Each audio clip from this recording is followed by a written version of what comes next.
Hello, and welcome back to the Culture Cafe, episode 11. 11, yes. Hello, welcome everyone back. Welcome everyone back. Hey, Sweet. you know what it sounds like you need, Owen? Sounds like you need some more sleep. It sounds like I need way more sleep, which is, funnily enough, I can't believe you brought that up because that's actually what we're talking about today. What a coincidence. Yeah, That's fantastic. crazy. So, Well, before yeah, we get into that, how's things been? things How's have been things good. been? Things have been good. Just living that deferred lifestyle still. Working a bit, chilling a bit. Um, yeah, nothing much to report here really. Yeah, gonna record this podcast and then see what Friday night holds for me. See where that ends up. Beautiful. Any Yeah, what? plans set? Nothing set in stone. My girlfriend's up the road at her hockey presentation, so we'll see. Like she's coming back to mine afterwards, and we'll see. And I've got work See what tomorrow. happens. Yeah, You it's got a gonna bit, be a bit of pretty. work, mate. Got to do what you got to do. What about you? Yeah, so I finished uni for the next 10 days or so. So pretty much smooth runnings from here on out. Went to a little movie night at the university last night. It was super cool. Actually, What movie were let me they just showing? let me shout it out and give it a shout out via a shout out. They were showing a movie. It was about a female lawyer. It's a true story, and she basically set in motion the I know nothing about law, so I forget the names of the courts, but she made like the top court review gender in law. So it's called On the Basis of Sex. That's the name. Yeah, on the That's a pretty basis of explicit sex. name. And she she just went against the legal system of the times, which I think was in the 70s, and flipped it all on its ass. Her name is Ruth Bader Ginsburg. Oh, I've heard about her so many times. Yeah. Never knew about what she did, but there you go. Yeah, so check that one out if anyone needs a movie to watch. It was really nice. Um, Super cool story behind it. So yeah, and then I'm heading off to Belgium on Sunday. Going to go to the Amsterdam dance event tonight, which I'm super keen for. Yeah, just a bit of time off. Just a bit Just of gonna dance. Just gonna have a bit of a dance. just gonna have a boogie, mate, and that Yeah, is it. yeah, for sure. Um, and I guess, and we wanted to chat briefly before we get into the main topic of sleep. We wanted to chat about the recent developments in the Turkey-Syria border because Yes. obviously it's a good chance to just talk quickly about a topic that we are not qualified at all to discuss. But just before we get into the actual thing, yeah, Yeah. your take, Owen? Well, I reckon it's pretty messy. It's like no one's really doing the right thing over there, especially you've got Donald Trump pulling out of Syria, and he's purely doing that, in my opinion, so that he can like get up in the next election and say, "Hey, I took the troops out of Syria. Like, look at me, I'm the good guy." So he's just pulled that political maneuver, and it's A left Trump all these card, people I'm gonna stranded. say. Yeah, that's it. But he's like, yeah, he's pretty much given the green light is the buzzword at the moment for Turkey to go in and set up their neutral zone. So purely to say that he's getting the troops out, which he has done, but you know, when the Syrians were so dependent on those troops, it's like it's not great for the locals. No, not at all. Yeah. So yeah, I definitely agree. I think it's sort of, uh, I think it's prudent that we're talking about it now, and sort of coincidental that our last episode was on refugees, and Yeah, now uh, a main focal point of this argument is how Erdogan said something about how, okay, if you guys don't like our foreign policy, we'll like deport the 3.6 million Syrian refugees that they have in their borders in Turkey. yeah. I didn't Yeah, hear so about that's that. like, That's crazy. yeah, that was like a sort of like a threat he made to the, I think he was talking to the UN, I'm not sure though. Yeah. Yeah, more refugees, More refugees, more, more more people caught in the internally displaced crossfire. people. Yeah, more More, people dying. yeah, There's already been Yes, over 100 civilian deaths. that's cooked. And that's actually insane because I remember reading that the Turkish forces have only lost like, I think it could have been something really low, like 15 or 18 soldiers. Mm. So looking at that, that's a massive imbalance in justice. If soldiers who are meant to be protecting people have lost like 15 and you have civilians being killed left, right, and center by the seams of things. And there's been multiple allegations of the execution of civilians by the Turkish forces, and a prominent political activist on the Kurdish side. I should probably find a name. It's a bit of a disrespect. I should go and find a name. Um, was executed. Yeah, and there was footage of it as well. But obviously didn't Yeah. go search for it. But that's Well, been documented. I guess the main thing is now that they've agreed to a ceasefire in Syria. Turkey have, Really? yeah, agreed to a ceasefire. That was recent. That came in. We were all chilling. I was with some people last night and we were chilling in a room, and these guys are like super into the world news and whatnot, and one of them was checking his phone every now and then bang, it came up. It was like, we've got the ceasefire, and he said it, and everyone was like, oh fuck yeah. So that was an interesting. I've never been in a room before where people are following the world news so closely, but it was a really Yeah. interesting dynamic. I liked it because when it came through, I felt myself. I was like, oh sweet, that's so good. Yeah. Like in touch with humanity is how I think I'd feel in that situation. Yeah, for sure. So, as The Guardian has it, a Kurdish political leader, Hevrin Khalaf, and her driver were among those killed on Saturday, according to Kurdish forces. Handheld videos captured by the assassins widely distributed on the internet also show several people being shot by the side of the road. Their killers are heard to shout insults as they fire military weapons at them. US officials have suggested the footage is authentic. Yeah, so killing of That's civilians, that's fucked up. intentional. Yeah. That's really bad. And I think that was the fear from everyone, that Turkey weren't just going into Syria to push away terrorist groups and create a passage of basically like a neutral zone where there was no war, no fighting. It was sort of a peace zone. Everyone was like, no, that's not what they want. What they want is to push Turkey's influence further and basically perform an ethnic cleansing is one of the biggest fears. Well, the author of No Friend But the Mountains has been outspoken on this issue, and he's popped up on my newsfeed. Behruz Buchani back at it again. Yeah. Speaking from Papua New Guinea, a Kurd himself, has been talking about how he's seen this happen. Apparently, historically, it's always happening to the Kurds, but apparently, it's another sort of genocide against Kurdish people. That is terrible. I mean, And the evidence to support that, I'm not sure, like if it is a genocide or not, but yeah, it seems pretty close. yeah. Well, it definitely seems like it's ethnically motivated. It's not because Turkey's in some massive danger of being inundated by terrorists. Like, Yeah.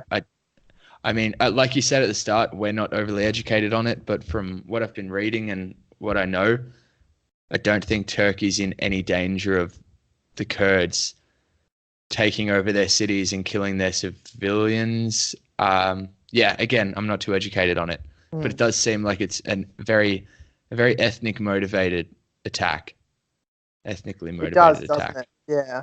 Well, I know Um, that since the the sort of Western withdrawal, like I think it was post World War One, yeah, from the Middle East. That's when the Kurds were sort of, apparently the British said to the Kurds, "You will have your own country, Kurdistan." But unfortunately, that became that area that should have been Kurdistan became the intersect of Syria, Iraq, Iran, and Turkey. yeah, Um, and as a result, there's people who identify ethnically as Kurdish, but are trapped within all these different countries who probably see their ethnicity as a challenge to the social cohesion and see them as probably a terrorist force in their eyes. yeah, When they want, what they want is an autonomous region that they can rule, which they have. yeah, Rojava apparently is like that's where they're ruling yeah. themselves. But obviously, the Turkey's trying to change all that. Messy. It's messy, all It's right. a fucking shitstorm over there. for I think sure. the other issue arising out of this is that, so I know a lot of IS and IS families and suspected IS relations and friends and connections are being kept. Australians as well. Sorry, Australian IS members as well. really? Yeah. Because I know that they're being kept. These IS members are being kept in camps in the zone that Turkey wants to create as a peaceful zone. So basically the Kurds and the Syrian government are worried that with Turkey coming in and attacking, well, they've ceasefire now, but with the attack, they were worried that all these camps were going to be, the control would be lost and all these IS members and potential connections were going to be released back out into public, and that would cause a resurgence. So I know Mm. that was a worry. Yeah, on the ceasefire, have you seen the letter that Donald Trump wrote to Erdogan? No, but apparently it's so terrible. I saw a headline that said like, "Here's a look at the infantile like letter he sent him." So something really, Yeah, really silly. I've got it up here. I'll read you. Sure. So it starts off, it's quite short. Dear Mr. President, this is Donald Trump writing. Mr. President, like we're off to a bad start already. Let's work out a good deal! Exclamation mark. You don't want to be responsible for slaughtering thousands of people, and I don't want to be responsible for destroying the Turkish economy. And I will. I've already given you a little sample with respect to Pastor Brunson. I have worked hard to solve some of your problems. Don't let the world down. You can make a great deal. General Muslim is willing to negotiate with you and is willing to make concessions that they would never have made in the past. I am confidentially enclosing a copy of his letter to me just received. History will look upon you favorably if you get this done the right and humane way. It will look upon you forever as the devil if good things don't happen. Don't be a tough guy. Don't be a fool with another exclamation mark. I will call you later. Sincerely, Donald Trump. That's not as bad as I expected. It's to the point. Yeah, I think the end though, don't be a tough guy, don't be a fool with Don't like be an a fool. exclamation mark. Don't be a fool. Don't be a fool, dog. And apparently when Erdogan received this, he threw it in the bin and launched the Syrian operation on the same day. Now, this is interesting, like that there's a ceasefire now. It's fantastic. But I've also got a headline here from Tuesday that reads, Erdogan says, in quotation marks, Turkey will never declare a ceasefire. So, like, it's just messy. Yeah. These politicians just sound like they're throwing their weight around with no real interest in what's actually going to happen. Mm. Yeah. Yeah. So if any of our listeners are more educated on this topic, which is highly likely, please feel free to get in touch with us and correct anything or comment down below in the Instagram of the post we put up for this episode. Yeah. Please feel free to do so. But it's interesting what's going on. It's sad and it's interesting. Sadly interesting. Yeah. Okay, well, with I guess that's all I have to say about that. And we finish on a good note, saying how the viewers can get in touch with us regarding how they think. Definitely, yeah. Should we move on to sleep? We should. Lovely. This is a good one. We've been talking about this one for a while. That's why I chose it, because it was on our to-do list ones of the ideas. I'm going to put the tick next to it now. Copy paste the tick next to sleep. Okay. So I was thinking we start off with some fun facts about sleep to get people interested. Yeah, go. Sleeping. We all do it. It's a huge part of our lives. We have no idea what goes on really. I mean, we're not conscious of it. Well, we spend so much time of our life sleeping. In fact, a third of our time on this planet is doing that, sleeping. Yeah. And a lack of sleep can lead from mood swings all the way to hallucinations and, deranged thoughts, and all sorts of strange stuff can happen to you without sleep. But interestingly, after you do go to sleep, you never have chronic issues from that. If you feel terrible, but you eventually do sleep, your body somehow completely recovers from all that crazy stuff in the brain, which I think is crazy. That is pretty interesting. Fuck. Yeah. Doctors recommend 7 to 9 hours. and a lot of people don't get that. No Um, way. yeah, everyone's needs for sleep are different, and in sleep you can become paralyzed, which has happened to me many times, and I think we'll talk more about that later because we can both relate. Yeah. Yeah, that one It's always comes fun up, doesn't fact. it? Yeah, Those are interesting facts. So 7 to 9 hours is what doctors recommend. I've heard. Yeah, Yeah, and that's just for the general population aged yeah, like 21 to 65, I think it is. yeah, and I And think then, as older people need less in general. yeah, and babies need more, like upwards of 13 hours, I Yeah, think, is needed in some of the infant stages or early yeah, childhood stages, which is really yeah, interesting because I guess our body's growing so much and the brain is molding so much at that time. yeah, definitely. Yeah. Um, Okay. So yeah, sleep. Someone I've looked into a lot in regards to sleep is Matthew Walker. He's a really interesting guy coming out of America. He's a neuroscientist. He wrote a book called Why We Sleep, and it's absolutely fantastic. And I haven't read it. I've read like little segments of PDF clips I can get for free and whatnot. And from what I've read, it's crazy. He goes into how you can wait. I've told you about this one. If you wake up at different times, it'll affect like how easily you're able to wake up and get out of your sleeping state and, Definitely. attack the day. He touches on sleep deprivation and it's linked to dementia when you're older. Wow. Yeah, That's so huge. that's coming out big time now, like the link between Alzheimer's and dementia and sleep deprivation being a leading cause of that. It's like the strongest link they can find right now. I'm sure Really? that'll change. Oh Yeah. my goodness. Yeah. So that's pretty scary if anyone's That's, not getting enough sleep at the moment and that doesn't motivate you to sleep. I don't know what will. yeah, that's one of my massive fears is a neurodegenerative disease in old age. Yeah. Yeah. No way. Don't want That's like that. the worst It's, thing that could happen. One of the yeah, worst. they're quite sad.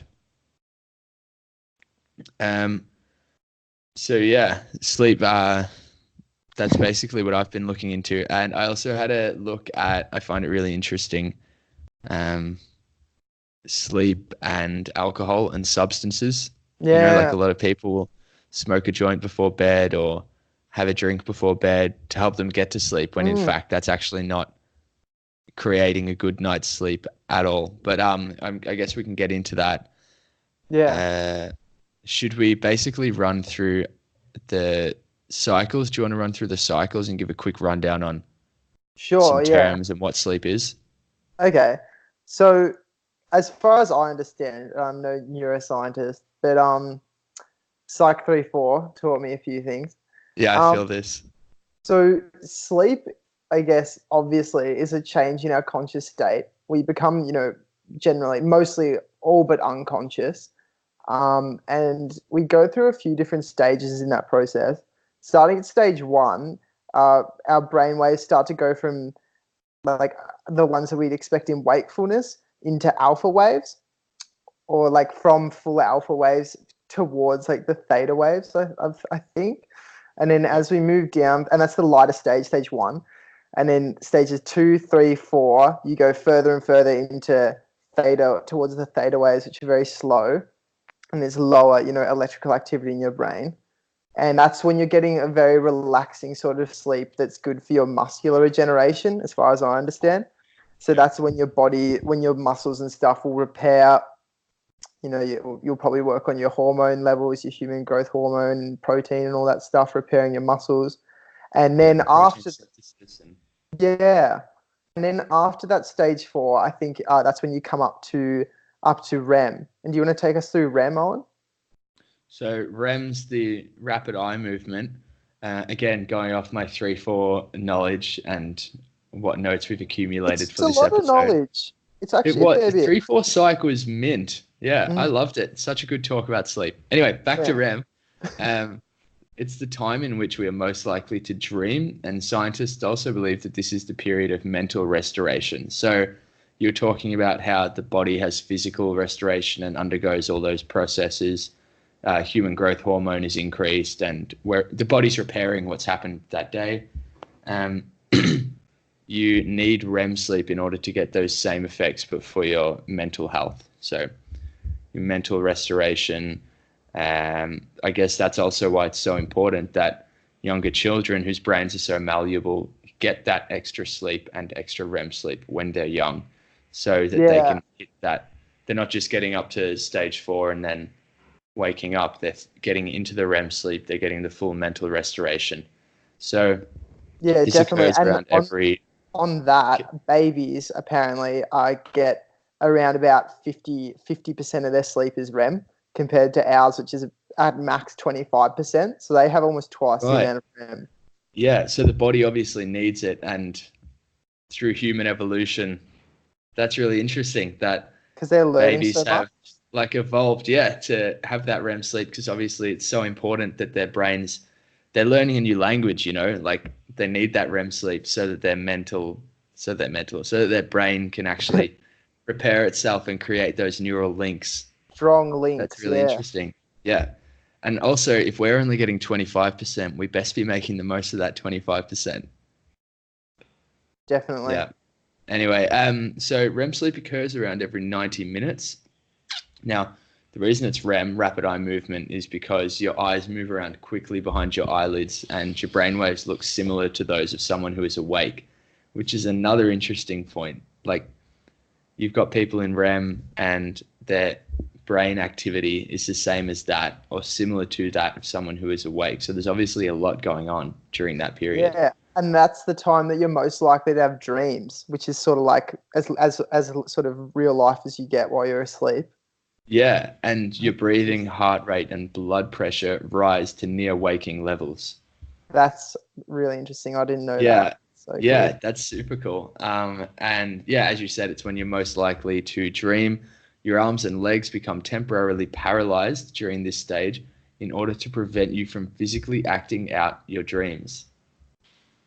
So, yeah. That's funny. That I just had a thought. Dogs. I know dogs have REM, but obviously Yeah. they might not have the paralysis things. You know how dogs like run? Yeah, they hit And the what leg. about when people like sleepwalk and do all that, like they get up and walk around, but they're still dreaming? I wonder how that Yeah, works. Is that I don't maybe an know. out of REM, Yeah. maybe, yeah, dream state, but you're not in full REM? That would be an Oh, interesting one. that just brought me to such an interesting topic that I didn't put in the Google Doc. But like, have you heard of like lucid dreaming and intentionally? Yes. Yeah, that is crazy. Yes. Shit. So So, that's lucid dreaming for anyone who hasn't heard of it before, is basically when you're dreaming, but you're technically awake. So you understand that you're in a dream.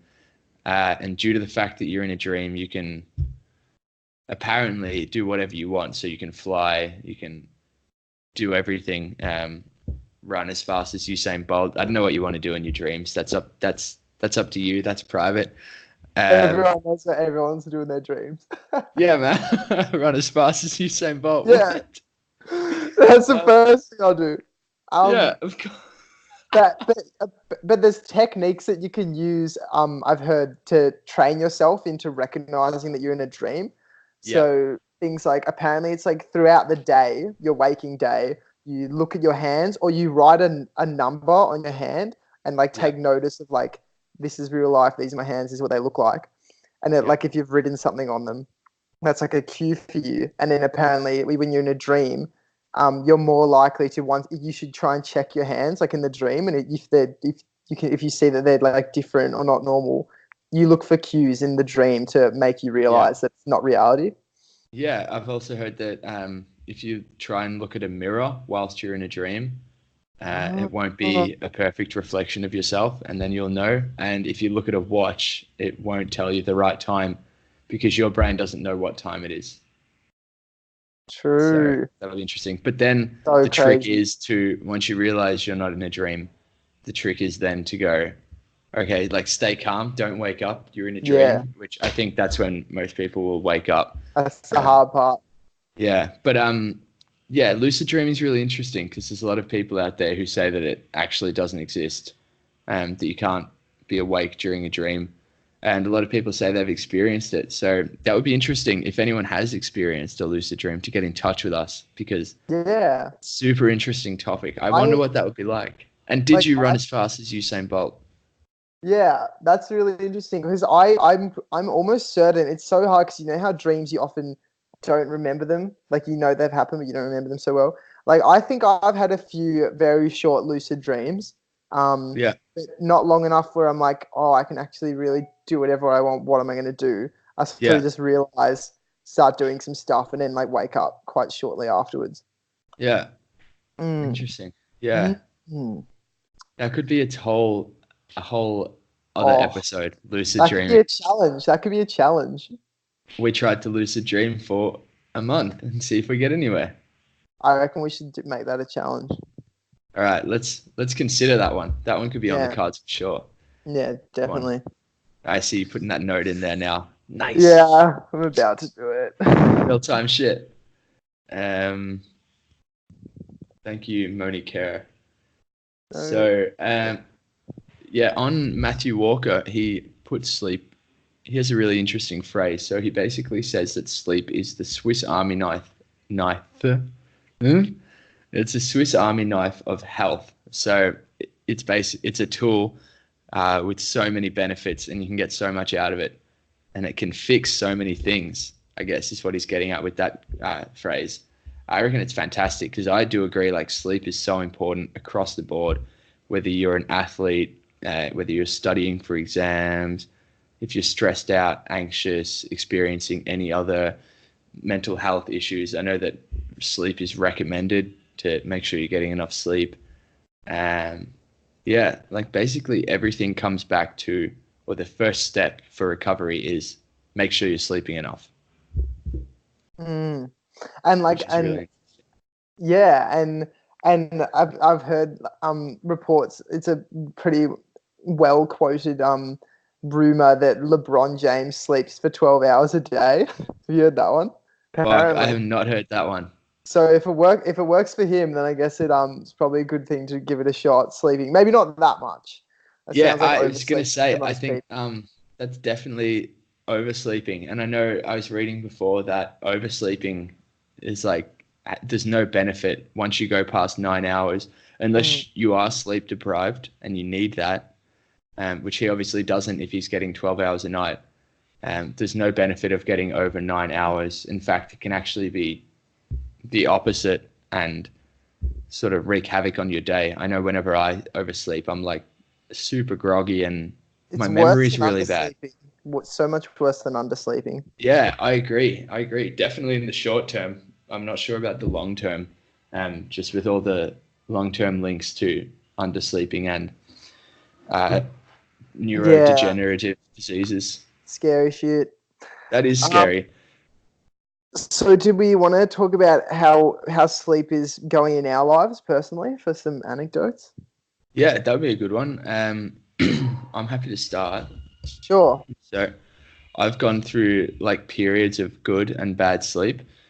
Um, my sleep, like earlier in the year, I had a really bad, maybe a month where I was getting like horrible, horrible sleep.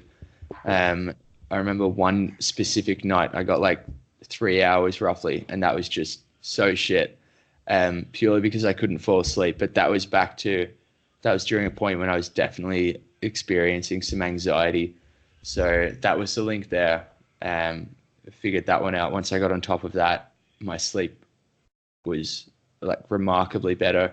But I did notice like during that period of poor sleep, I was definitely far more anxious about day to day life, small things. My studying was just slack. Even when I did sit myself down to study, I just couldn't focus. I was unmotivated. I was snacking a lot as well.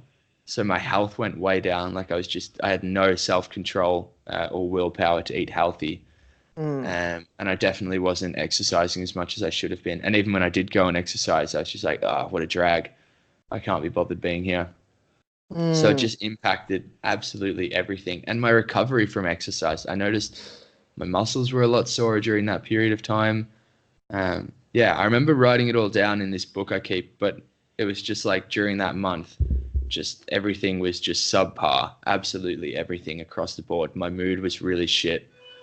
Yeah, Yeah. wasn't cool. So, but now I'm Oh, sleeping great now. I push myself to get seven or more hours a night, and I've been pretty successful at getting that. Some nights, obviously, human nature, unfortunately, you're just not going to get 7 hours if you stay out Amsterdam dance socializing. party and shit. Yeah. Yeah, man, Amsterdam sometimes that can dance. make it a little bit hard to sleep. I doubt Like, you'll be getting 7 hours tonight, mate. it comes and goes, man. That's rock and roll. That's Exactly. rock and roll. Yeah, Everything in moderation. true, Um, true. How about you? Me? Yeah, I'd say I've always had, I've always been like Emma has always called me like I'm like a bit of a grandpa. Like how Yeah, much time I devote to making sure I sleep, and like how much I work. Like I remember I was talking to you and saying like, oh yeah, like 7 hours is all right. And you said to me, you should never worry about 7 hours. Like that is so fine. And now I know yeah, it is pretty good. Like a lot of people don't get 7 hours, yeah, but if I can get 8 and above, I strive for that. And I usually put myself to bed earlier than a lot of other people. yeah, So yeah, but again with you, when I had pretty bad anxiety, sleeping was like I was so scared of sleeping, and I don't know what it was. I think it was yeah, just anxiety. But I'd lie in bed and be like so consciously aware of like my heart rate, all these panic thoughts in my head, and I yeah. was thinking like I dread the night because I think that I was going to die or something whenever I got into Yeah, bed. So and weird. your brain's racing at it feels like it's at 100 miles an hour and you just can't slow it down. It's just like thought, nightmare, nightmare, nightmare, nightmare, nightmare. And you just feel constantly awake because you've got so much adrenaline in your system, and you just Yeah, feel like you could be the middle of the day. You have no urge to sleep. and then So you yeah, get it's so a bit of stressed a about not nightmare. sleeping that you just get even more Mm, stressed and it's this vicious cycle and then your sleep goes to shit. mm, yeah, Yeah. for sure. Do you have any remedies to that? Was there anything, just in case anyone out there is experiencing that currently, was there anything you did to help you I to help? I think something that helped me was playing either a podcast or music on my phone to listen to Nice. Yeah. while I drift off. You feel sort of maybe not so alone in your thoughts. That's Yeah, for when I for was sure. anxious. But nowadays, what helps me sleep a lot is exercise. If I haven't done exercise, I generally find it much more difficult to unwind in the night. Feel like I just feel awake until Yeah. late hours. Yeah, Unless I've exercised, then I can just sort of sleep whenever in the night. definitely. Yeah. Yeah. What about you? Yeah. I know for me, the biggest thing was to actually get my phone as far away from me as possible. Mm. So if I didn't need an alarm the next day, then I'd just have my phone on the other side of the room where I couldn't get up and check it and everything. And then if I did, I'd plug it in on the other side. And then if I did need the alarm, I'd do the same thing and I'd set the alarm and that would actually help in the morning because I'd be pulled out of bed to go over, walk across the How room and turn good. off the phone. Yeah. Yeah, But that like was a game changer for me when I started doing that. definitely just like getting the phone away so I wasn't tempted to check it because I know like it is super tempting because you just want to break from everything going on inside your head Mm. and you just want to put on some Netflix or watch some YouTube or scroll Instagram or something. But that's like the worst thing you can do because it's just waking you up even more. Mm. And it's also a really bad habit to get into. So I broke that habit first and then reading a book or doing a bit of journaling also helped because then I just naturally get bored of that activity unless it was like a killer book. But I just fall asleep and it felt a lot more natural. I'd wake up and my sleep quality actually felt a lot better as opposed to falling Mm. asleep watching Netflix or with a screen in front of me. So that's Yeah, interesting. agreed. I Um, feel like the best sleeps I have are the ones after I've actually read a book for half an hour and gone straight to bed. It's like yeah, a it's whole interesting, right? different vibe.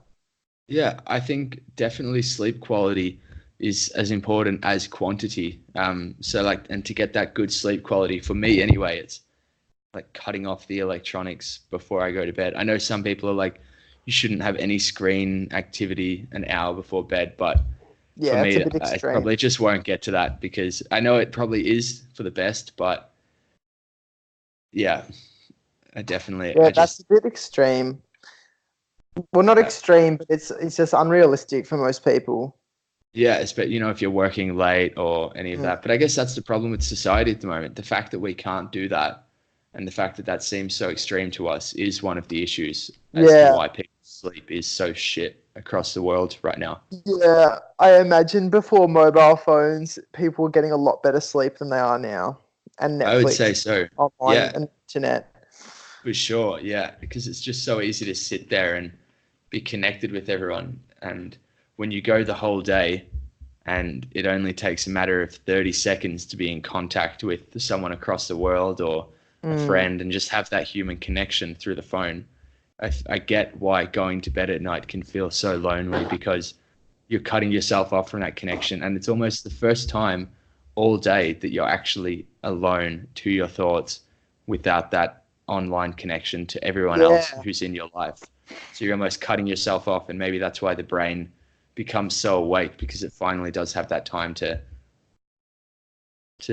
begin thinking and begin processing everything, which is why sleeping can be so shit at night and it can be such an anxious and panicky period of time.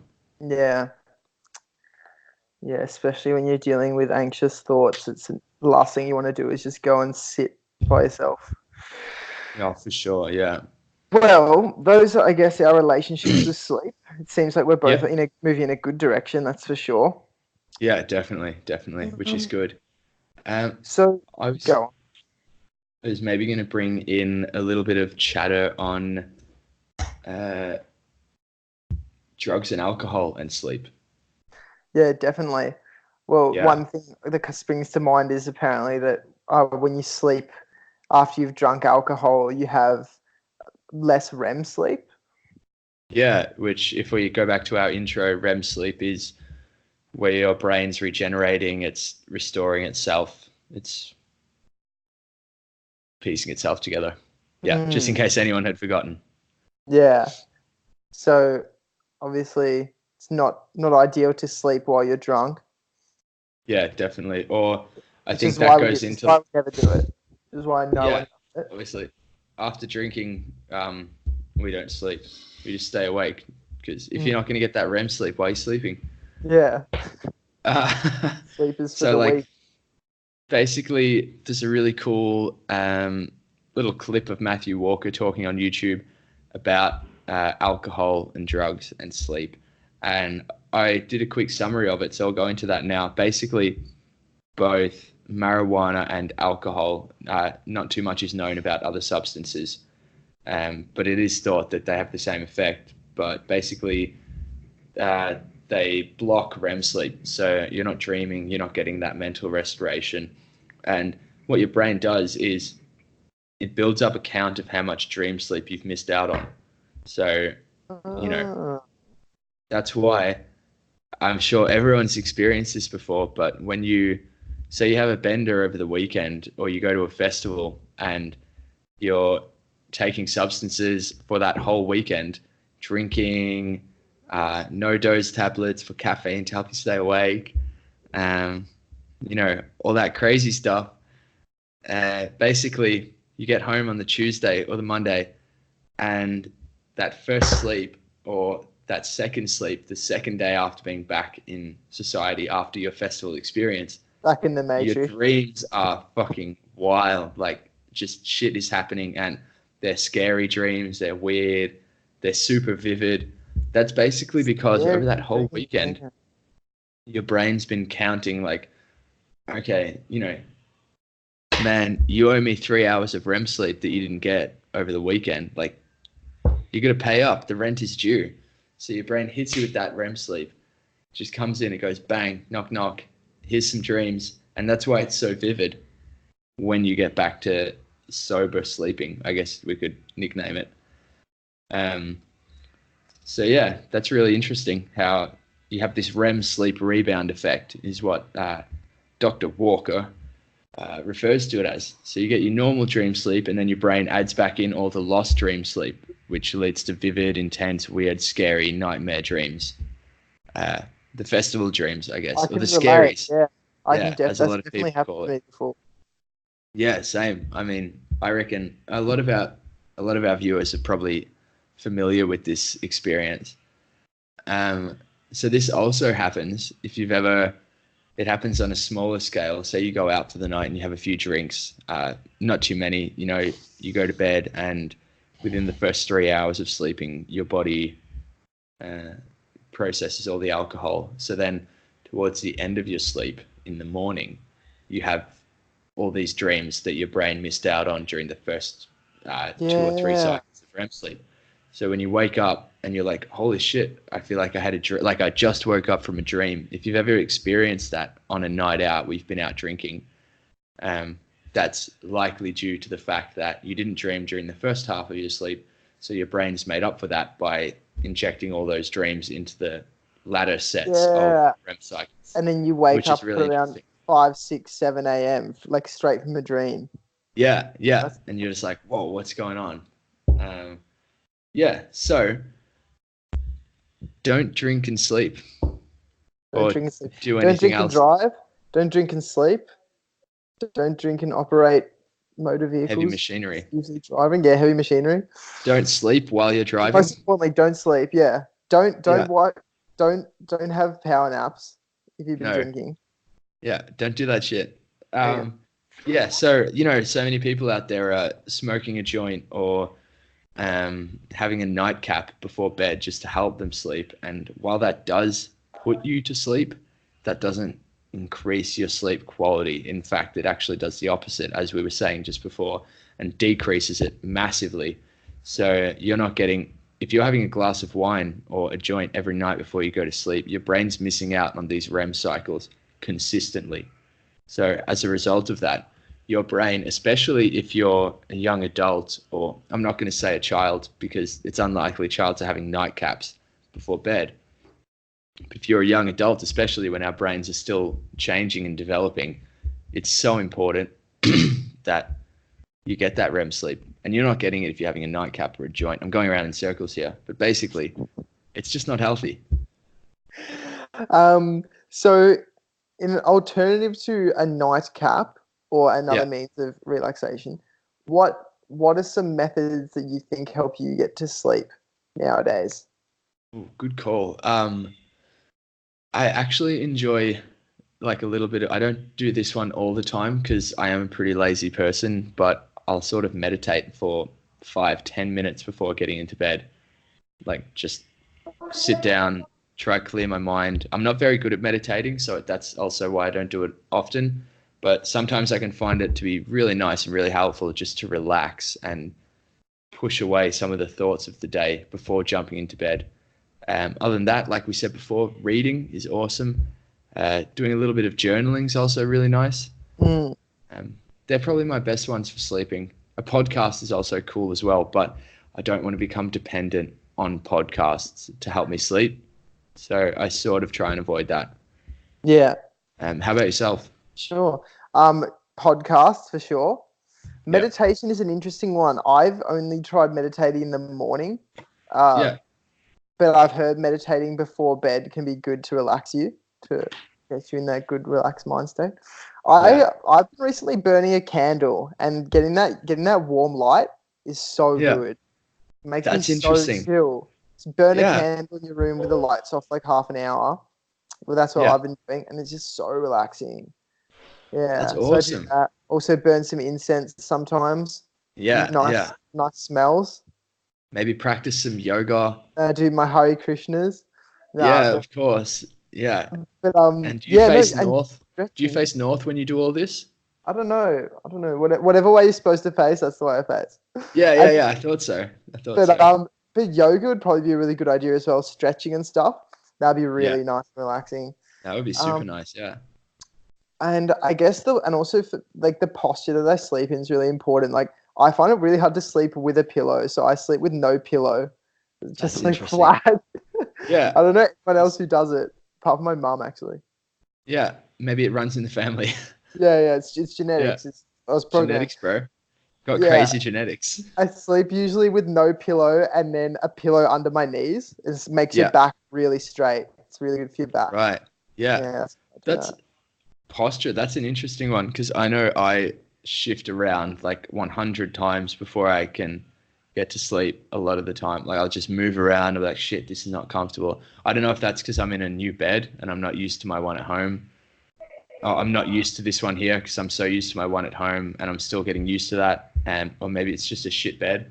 But I know that posture for me, I'm like just always uncomfortable trying to figure out what the best position to sleep in is. Yeah, Yeah, it's an cool. interesting.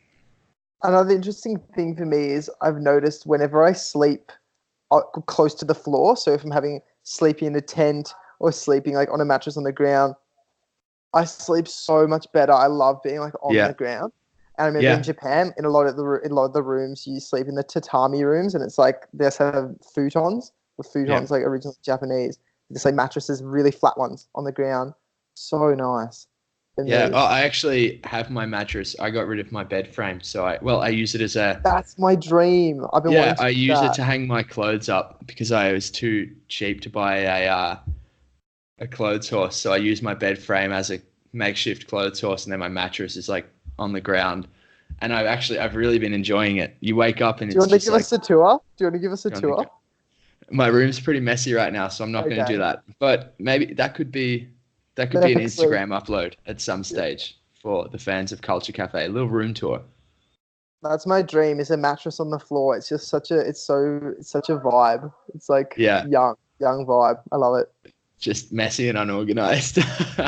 Resourceful. You But gotta also, get a wardrobe going somehow. yeah, that's it, man. All my clothes drying on my bed frame. Some genius shit. I'm proud of myself. Good. Um, so another thing that I wanted to touch on is this idea of people being proud of being able to sleep as little as they can. Have you noticed that at all? Like people being like, yeah, I only got 5 hours, but that's all I get anyway. Like it's cool. Like I just get I 5 hours. I'm chill. I've noticed in a similar vein, I've noticed how our culture tends to glorify an extreme work ethic, which would mean, working long hours, doing overtime, and like sacrificing your sleep and your physical and mental well-being for the pursuit of, a goal or, career success, which Yeah. I think is like in a similar vein, like, being able to like do without sleep or pushing to the side for like your own sort of gain or to Yeah. impress other people. Yeah, so yeah, that's interesting. I don't think it's a good Yeah. idea. No, definitely not. Like I just notice how a lot of people can be like very just almost proud of not getting much sleep and being able to operate with that sleep deprivation. Like, oh yeah, I got 5 hours, but that's all I need. Like that's just me. I sleep 5 hours. I'm just really busy. Like you were saying, that work ethic glorification.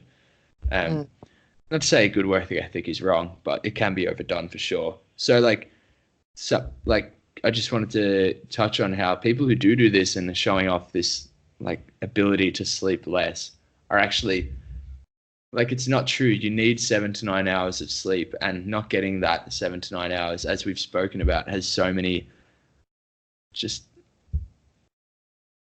words gone. Because I didn't get enough sleep last night. I can't think of the words right now. How many But did you get last night? I maybe got 6 hours, and I'm not proud of that. I'm not happy about that. I was up late socializing, um, but that happens. Yeah,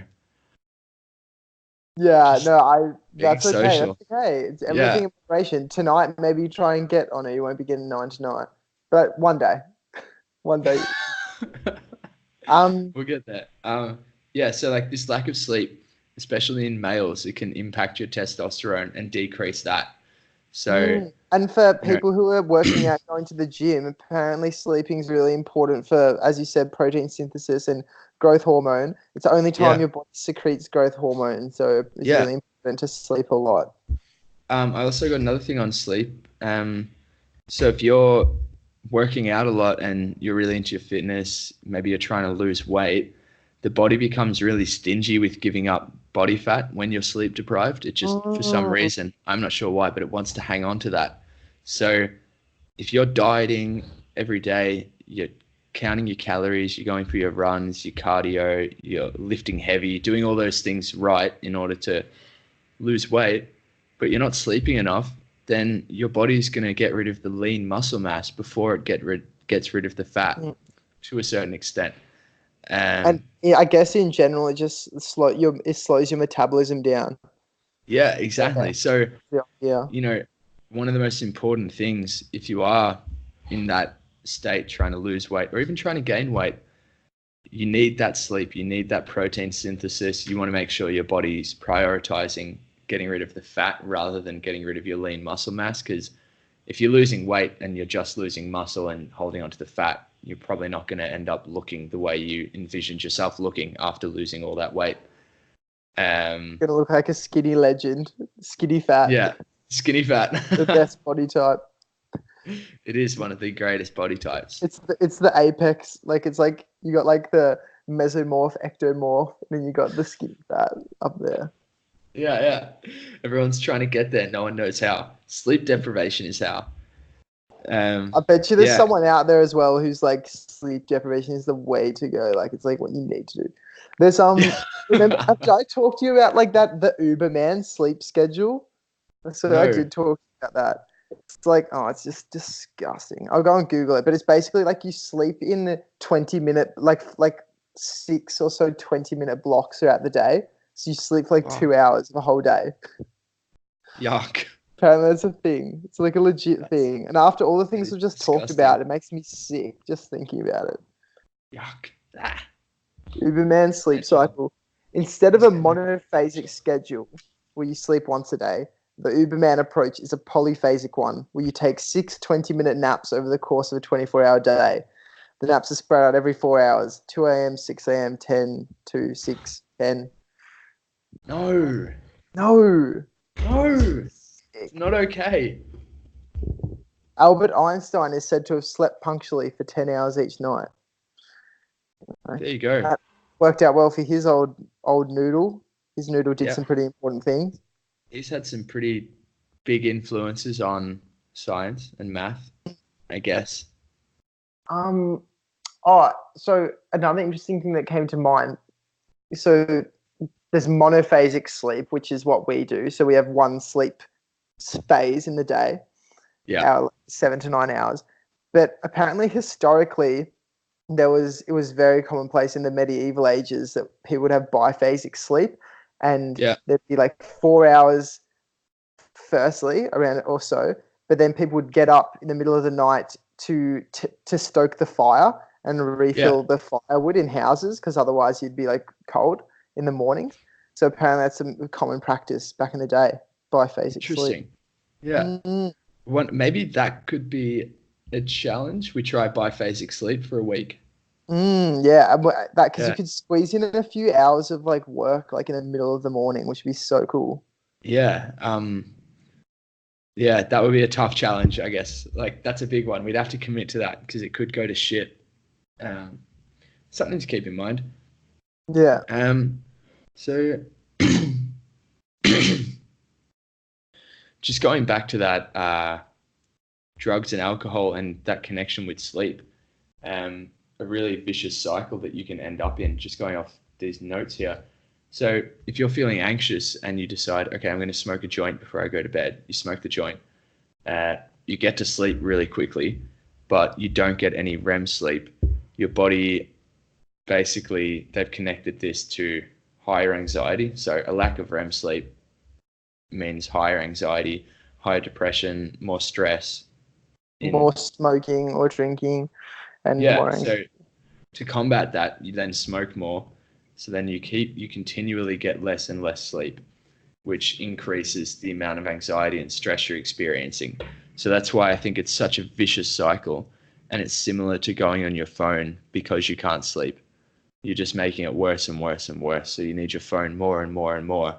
So to anyone out there who's struggling to sleep, just be really mindful that you're not developing any vicious cycles of your own in regards to being dependent on something to get to bed.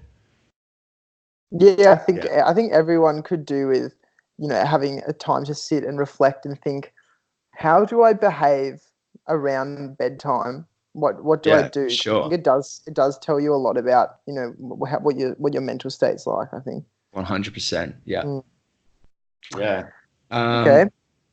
That's really interesting stuff. So yeah, if you want to avoid neurodegenerative diseases, get 7 to 9 hours of sleep. If you're really into your health and fitness and trying to build muscle or lose weight, get 7 to 9 hours of sleep. You really need If it. you want to reduce your, go on.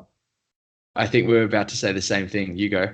If you want to reduce your risk of, anxiety and depression, Yeah, and yeah, that's what I was going to say. Yeah, then make sure you're getting your 7 to 9 hours of sleep. definitely. Yeah. Also, another really interesting thing about sleep deprivation, so when you're not getting enough sleep, is that 20 hours of being awake is considered to be the same as being legally drunk. Oh, So zero you have the point same inhibitions as being legally drunk. Obviously not um, like super drunk, but legally drunk, right? Um, so this is really interesting when you take into account the amount of people that will stay up for more than 20 hours, especially doctors, and perform uh, what I definitely consider to be super important procedures. I'd say everyone considers them to be super important whilst being awake for more than 20 hours. So they have the Mm. same inhibitions as they do when they're drunk. This also goes for drivers, like truck drivers, and people in the army as well. Definitely would have periods of time where they're staying up for more than 20 hours and then having to deal with a situation. And in that situation, they could be legally drunk. So that's pretty scary when you think of the lives that are at stake due to sleep deprivation. That's a pretty scary one. It's like crazy how it's not a bigger focus when it comes to public health, just the campaigning of Mm. improving people's sleep. I mean, I know obviously, the TSC have their thing going with the um whatever. Just the there's micro ads sleeps. next to highway saying a Yeah, microsleep can kill. Then there's lots of places next to highways where you can take a 15-minute nap, a power nap. yeah, Although arguably, maybe you need more than 15 minutes because it doesn't get you into REM. yeah. That's an interesting one. And yeah, so I found here that France, Sweden, and New Zealand do not let their doctors work for more than 14 or 16-hour shifts, um, purely based on the fact that sleep deprivation is a real Yeah, thing. And that if seems they're to me performing surgery while logical. sleep deprived, you know, open heart surgery, and you have the same inhibitions as someone who is legally drunk, that Mm. sounds crazy. Yeah, no, I can't imagine what sort of country would have people in that position working more than 14 hours shifts. That seems Yeah, insane. I think That the seems just US crazy. is a culprit for it. Oh yeah, they're a culprit for everything. The Yeah. free market will do that to you. Yeah. Well, it's not even beneficial that much to the market and the economy of the country because a lack of sleep has been noted to cause the US a loss Segway. in We've got a segue going. 400,000, 411 billion US dollars in a year. Fuck. Segue that for me, boy. That's crazy. I can't. But like, you're getting good at this podcast thing. That's for sure. We're sounding professional, linking everything together on the fly. Segue practice. Okay, should we finish off with sleep there? Yeah, I mean, I haven't really got much else to say. Uh, yeah, I've pretty much covered all that I wanted to go into. Oh, also, a little tip maybe for people who are struggling to wake up in the mornings. Try and set your wake ups around your REM cycles. Yeah. So if you wake up at, rather than waking up on 7 hours, wake up on 7.5 hours because that will be at the end of a REM cycle due to REM cycles being in 90-minute increments. So that's 6 hours. If that's all you can get six. The next one is 7.5, and then 9 hours. So 7.5 or 9 hours of sleep should, based on the research, be the optimal time to wake up at because that's when you're going to be in light sleep, as opposed to waking up all groggy and shitty because you were in the middle of a really good dream where you were running faster than Usain Bolt. I'd hate to be woken up during that dream. That'd be shit. That would suck. Yeah. So yeah, there's one to keep in mind. But go check out Matthew Walker and his book Why We Sleep. Little plug for you there, my boy Matthew. Um, maybe this podcast. Free books for everyone. Yeah. Yeah, maybe we'll get him on the next episode. Maybe he'll give us some REM sleep. Okay, Owen, what's your music of the week? Perfect. I was hoping you'd ask, Curtis. So I've been listening to a lot of Ludovico Einaudi, I think is how you pronounce it. Einaudi.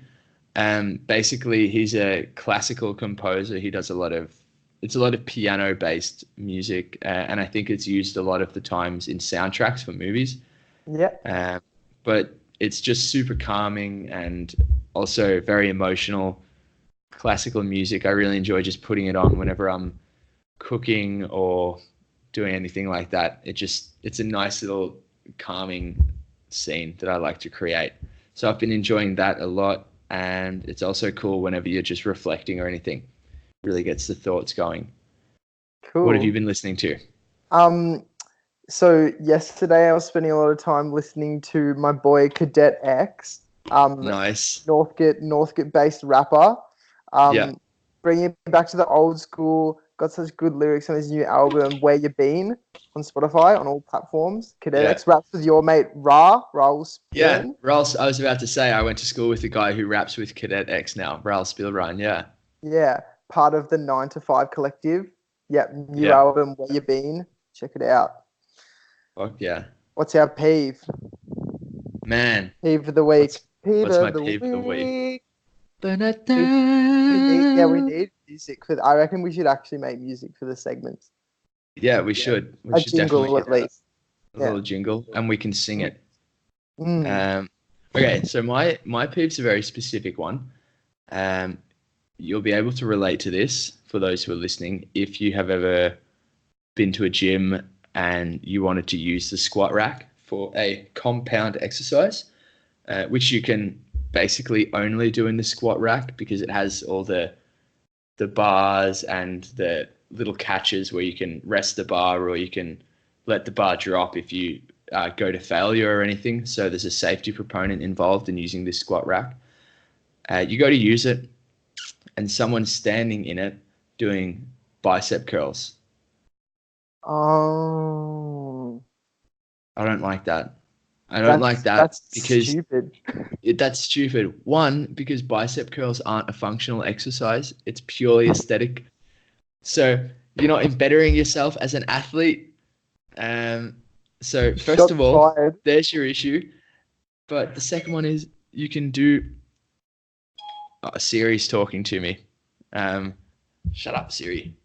You can do your bicep curls in the free weights area. Like, just do it over there. Go and do it on the preacher thing anyway if you want to fucking do it properly. Yeah, and get your dumbbells out and do it there, but don't use the squat rack to do your bicep curls. Was he using the squat bar as well? Yes. No, yes. It was horrible. You've got to use dumbbells, free weights all day. I went over to him and I was like, "Oh, how many sets have you got left?" So, and I was trying to use a tone where it was like, I wanted him to understand that I was like basically saying, "What the fuck are you doing bicep curls in the squat rack for, you imbecile? Like, come on." Picked up on that subtle message? Definitely not. Definitely not. He was just like, "Oh yeah, I got like 4 more sets, bro." And his biceps weren't even that big. Like, come on, man. You gotta. It was all just wrong. To use the squat bar, bicep curls in the back. Like, if you walked in there and it was Ronnie Coleman or Eddie Hall doing it, you'd probably be like, okay, that's okay. I'll allow it. Okay, Ronnie Coleman, you keep bicep curling 100 kilos on the squat bar. I'm definitely not going to get in your way. But this random dude who is, I just can't. I was so annoyed. What happened afterwards? You just go and do something else until he left? No, I sat down and waited because I wanted to do squats as the first part of my workout because it's like the compound movement. Yeah, it's like, I wanted to have the most energy for that because that's my focus on legs. That's a whole other episode. My legs. My Episode 12. legs. Yeah. Oh my God. So that's my peeve. It's the most peeved I've been. What's your peeve? Go. My peeve actually came to me about an hour ago. I had to Nice. drive. I had to drive Emma around the corner to a friend's house for pre-drinks before the hockey presentation, and Yeah. I was taking Emma's car because she wanted me to drop her off and then bring it back to mine. Yeah. And so I've never driven this car before, and it's a manual, and I have no problem driving manual, but the clutch on this thing is so weird. Like 80% of the clutch motion, like you're like here, you're all the way out, and then here at the very end is where it actually works. Yeah. I So I'm think that's what a lot of my friends in the car community who are really educated on that call a high clutch is what I picked yeah, up. a high Yeah, man. clutch. So if you want to sound like a automobile expert, it's just a high clutch, bro. Well, mate, this high clutch was the fucking Mount Everest of clutches. I'm telling you, that's how high it was. So I was almost about to summit Everest. I fucking did 3 times driving in and out, trying to do a Yeah. 3-point turn around, and I'm like revving the shit out of it, not understanding where. I was just having a bit of a moment. Okay, we have car Yeah. moments, you know.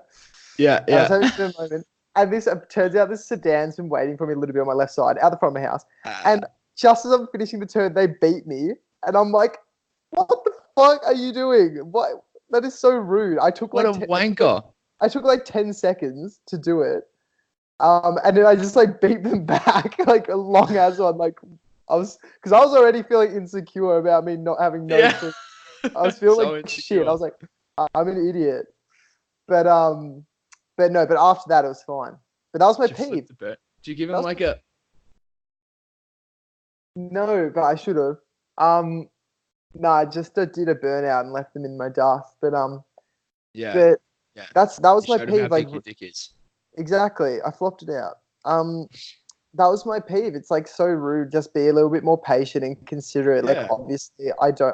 obviously I just don't know how to drive this car yet. First time Yeah. ever. And I think people don't be a forget, dick. like, on the road, no one, like, or a lot of the time, no one's going to do anything that, no one's going to purposely try and ruin your experience on the road a lot of the time. So beeping someone for making a mistake is so stupid and it has no benefit And it because definitely they're not doesn't doing that help on that person purpose. focus. It doesn't help that Yeah, person do it any better. exactly. That was my Yeah, peeve, impatient drivers. yeah, yeah. Damn. And high clutches as well. High, yeah, bro. It's just a high clutch. No, You know how. actually, after I got used to it though, it started to feel nice. I was actually enjoying that sort of high clutch experience. Yeah, yeah. Yeah. Interesting. Well, I'll check in next episode and ask how that's going if I remember. Yeah. Yeah. Yeah, high clutch. Ask me how my trek to the summit's going. Yeah, of course. Are you getting enough oxygen? Have you got a Sherpa releasing the clutch for you? Yeah. All that good stuff. I've employed a Sherpa to live below my wheel and just like just do the job. Just like hold it. Yeah, yeah, you're good to go. Shift now. Uh, Ah, uh. wholesomeness of the week. Oh, I'm so shook. I didn't even think about that one. I was too busy focusing on how peeved off I was. That's okay. We can share one. Okay. I can. Do you I have a can radiate wholesomeness? off my wholesomeness if you want. Yeah. You go first. I am super grateful for the wholesomeness that is the knowledge available to everyone these days. Definitely. That's Yeah. huge. If you want to research something, go out there and look into it. There's a lot of bullshit, but there's a lot of good shit out there. And people just putting it up for free, like just free knowledge. Because you know what's more important than these 9 Lamborghinis in my garage? My bookshelf, my library, my Knowledge. Knowledge. in the Hollywood Hills. Yeah. Oh, Yeah, yeah. So, definitely. yeah. It's changing lives for sure. Yeah. Like a few weeks ago, I wanted to get like a little bit of a gym program for while I'm here. And obviously, I didn't want to go out and pay for one. So I just, after like an hour of researching and like thinking about what I want to get out of it, I was able to put together like a little gym program for while I'm at uni. Nothing too serious. And I can just go off that now.